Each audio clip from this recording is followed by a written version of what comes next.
कृष्णाय वासुदेवाय हरे परमात्मने प्रणता नाशाय गोविंदाय नमो नमः।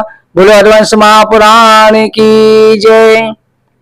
वैशंपायन ऋषि कहने लगे कि हे राजन, अब मैं तुमसे आगे के वंश का वर्णन करता हूं।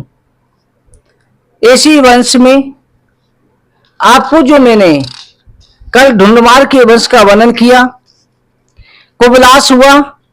इस वंश में चंद्रास कपलास हुए, दर्यास हर्यश्व निकुंभ आदि पुत्र हुए। उनमें हर्षवती नाम की कन्या हुई। इस कन्या से प्रसेनजित नामक पुत्र हुआ। प्रसेनजित का विवाह गौरी के साथ हुआ। किसी कारणवश प्रसेनजित ने गौरी को श्राप दे दिया। गौरी बहुधा नामक नदी हो गई। गौरी से मंदाता नाम का पुत्र हुआ। मंदाता का विवाह शशबिंदु की कन्या चित्रथी से हुआ, जो एक साहिबी बिंदमती रूपेण सहसी नाम से प्रसिद्ध थी। इसके 10,000 भाई थे। मंदाता के 2 पुत्र पुरुषकुट मुखकुंड हुए। फिर से त्रिदस्यु नामक पुत्र हुआ।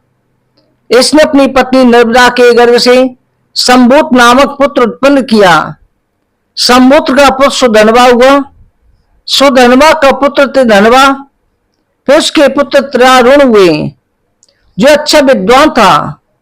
त्रारुण के पुत्र सत्यव्रत नाम से प्रसिद्ध हुए। इसने एक विवाह में बाधा पहुंचा दी।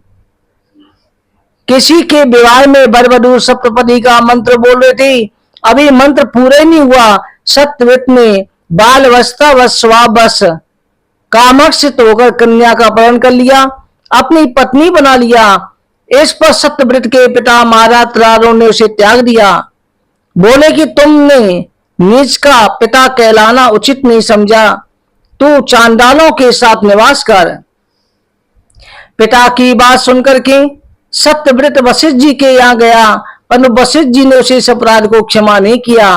वो चांडालों के घर में निवास करने लगा। त्रिरोण वन में तपस्या करने चले गए। इधर विश्वामित्र भी अपनी पत्नी और बच्चों को त्याग करके समुद्र में एक जलहीन स्थान में जाकर तपस्या में लीन हो गए, जिससे उनकी पत्नी अपने पुत्रों के गले में रस्सी बांधकर गौ की तरह बेचने के लिए घूमने लगी, जिससे आजीविका चले। सत्यव्रत विश्वामित्र के बच्चों को लेकर के उसका भरण पोषण करने लगा, जिससे कि मुनि विश्वामित्र का कृपा पात्र बन जाए।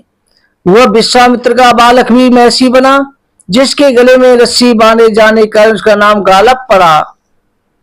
वैशंपा जी कहते हैं कि हे राजन, सत्यव्रत को विश्वामित्र की कृपा भक्ति प्राप्त हो गई। वो वशिष्ठ जी के महत्व को दूर करने के लिए विश्वामित्र की पत्नी का भरण पोषण करने लगे। सत्यव्रत ने 12 वर्षों तक सुनसान एकांत वन में व्रत आदि का पालन करते हुए जीवन व्यतीत किया। सत्यव्रत के पिता त्रारुण को वन में चले जाने के बाद महर्षि वशिष्ठ ही उनके राज्य पर अंतपुर में व्यवस्था को संभालने लगे। सत्यव्रत के पिता ने उन्हें वनवासी जीवन व्यतीत करने का निर्देश दिया था। महर्षि वशिष्ठ ने त्रारुण को ऐसा करने से नहीं रोका, जिसके कारण सत्यव्रत वशिष्ठ जी से नाराज हो गया था। सत्यव्रत की कन्या के अपहरण के अपराध के कारण 12 वर्षों तक उसके राज्य में वर्षा भी नहीं हुई, जिससे अन्न का भी पूर्ण रूपेण अभाव हो गया। सत्यव्रत के आश्रम में भी अन्न नहीं रहा। एक दिन महर्षि वशिष्ठ की दुधारू गाय सत्यव्रत के आश्रम के सामने चल रही थी। उसे देख करके सत्यव्रत का क्रोध प्रबल हो गया। वो काम क्रोध मोह श्रम से थका हुआ था। उसने गाय को मार करके उसका मांस खा लिया। विश्वामित्र के बच्चों को भी खिलाया।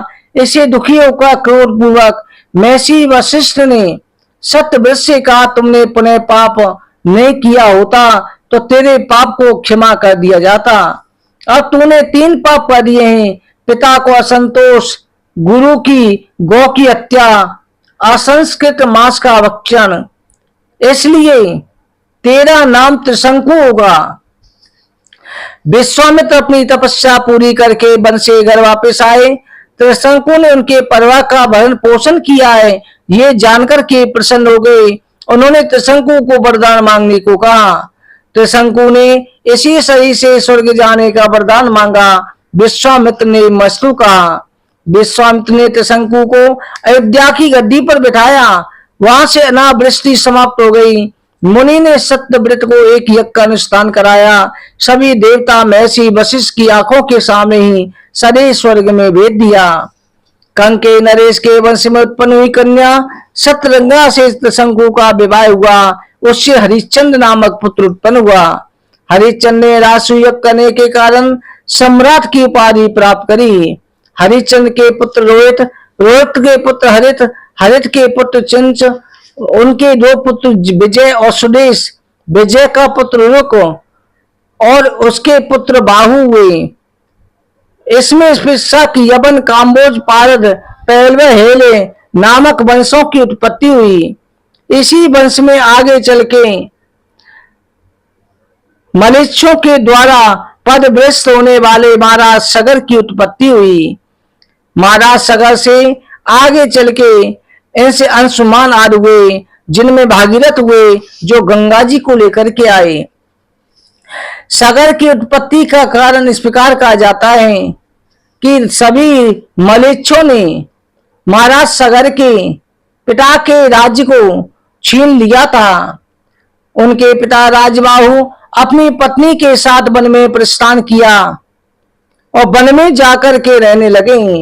उनकी पत्नी बड़ी पत्नी गर्भवती थी, इसलिए और पत्नियों ने सौतों ने उसे विस्वान करा दिया। इधर महाराज की मृत्यु हो गई, परंतु ओबद ऋषि ने उनकी पत्नी को सती नहीं होने दिया। उन्हें पता था कि इनके अंदर गर्भ है। फिर ऋषियों ने अपने योग बल से उस बालक की रक्षा करी। वो विष के साथ में प्रकट हुआ, उसका जन्म हुआ, इसलिए उसका नाम सगर कहलाया। फिर इधर जो है शक, यवन, कंबोज, पारद, प्रहलाद सभी को अधीन करके सगर संपूर्ण पृथ्वी पर राज्य करने लगा। इंद्र ने समुद्र के किनारे जाते हुए उनके यज्ञ के घोड़े को पकड़ लिया और ले जाकर के कपिल देव के आश्रम में बांध दिया। महाराज सगर के 60,000 पुत्र थे। घोड़े की खोज में सगर के सभी पुत्र गए। वहां जाकर के कपिल मुनि को, जो भगवान विष्णु के अवतार थे, बैठे हुए देखा। लड़कों ने कपिल मुनि की योग निद्रा को भंग कर दिया, जिससे उनकी आंखें खुलते ही सगर के सभी पुत्र भस्म हो गए, परंतु 4 पुत्र वैक्रे, सुके, धर्मरथ 5 जन बच गए। तभी भगवान विष्णु सगर के सामने प्रकट हुए, बोले कि तुम्हारा वंश अविनाशी यशस्वी होगा, ये समुद्र तुम्हारा पुत्र होगा। समुद्र आदि लेकर के सगर के सामने उपस्थित हुआ। सगर ने उसको पुत्र के रूप में स्वीकार करते हुए सगर नाम से विख्यात किया। घोड़ा उन्हें प्राप्त हो गया। अश्वमेध यज्ञ निर्विघ्न समाप्त हो गया। फिर महाराज सगर की आगे चल के दोनों रानियों से विदर्भ की पुत्री केशनी, जो छोटी रानी अरिष्टनेमी की सुंदर कन्या थी, ओबर ऋषि की कृपा से इनको एक पुत्र का वरदान और प्राप्त हुआ, जो अंशुमान कहलाया। अंशुमान ने अपने पितरों के उद्धार के लिए गंगा जी को लाने का प्रयास किया, पर गंगा जी को नहीं ला पाते। अंशुमान के पुत्र दिलीप हुए, वो भी गंगा जी को लाने के लिए कोशिश करते रहे। फिर खट्वांग हुए, फिर उनके पुत्र भगीरथ हुए। भगीरथ गंगा जी को पृथ्वी पर लेकर के आए, जो जाकर के समुद्र में गिरी, जिसका आज हम गंगा मैया का दर्शन करते हैं, पुण्य का लाभ प्राप्त करते हैं। भगीरथ के पुत्र सुटी, सुटी के नावाग, नावाग के अम्बरीश हुए, अम्बरीश के पुत्र सिंधदीप हुए, सिंधदीप के पुत्र अवतार हुए, अवतार के पुत्र ऋतुपर्ण हुए। जुआ खेलने में चतुर्थे राजा नल के मित्र थे।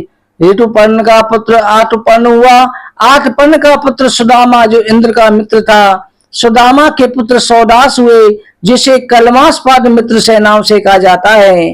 कलमास्पाद का पुत्र सकर्मा, सकर्मा का पुत्र अनर्न, अनन का पुत्र निग्न, निग्न के 2 पुत्र हुए अनमित्र और रघु। अनमित्र के रघु से रघुवंश चला, जिसमें श्री रामचंद्र जी का जन्म हुआ।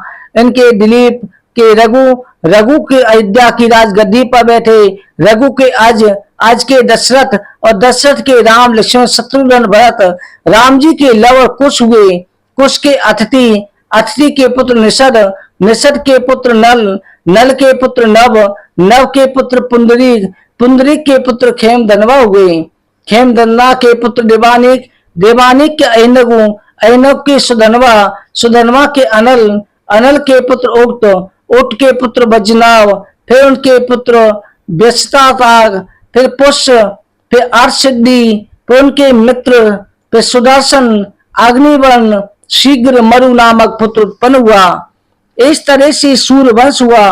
बेमस के राजा नल दो हुए, वीरसेन का पुत्र इक्ष्वाकु के वंश में, आगे चल के इसी वंश में राजा नल हुआ।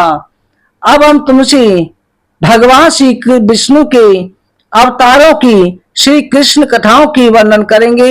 हरवंश पुराण में भगवान के 24 अवतार हुए हैं, जिनमें श्री राम अवतार, कृष्ण अवतार सर्वश्रेष्ठ माना जाता है।